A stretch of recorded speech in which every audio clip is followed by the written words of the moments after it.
Grand Friends Restoran, Antalya Kale içinin kalbinde lezzet ve keyfin buluşma noktası. Şimdi Saat Kulesi'nin hemen önündeyiz. Bu yürüyüş sadece bir yolculuk değil, aynı zamanda bir deneyim. İşte solumuzda Tekeli Mehmet Paşa Camii. Sessizliğiyle zamana tanıklık eden tarihi bir yapı. Kale içinin taş sokaklarında adım adım ilerlerken her köşe sizi tarihle buluşturuyor. Renk, doku ve ses hepsi bir arada. Şimdi ise kısa bir bakış.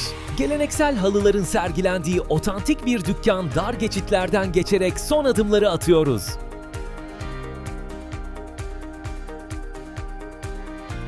Ve işte geldik.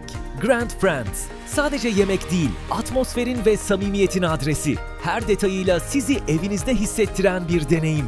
Güler yüz, sıcak karşılama ve lezzet dolu bir sofra. Sizi burada görmek için sabırsızlanıyoruz. Antalya'yı hisset, Grand Friends'te buluşalım.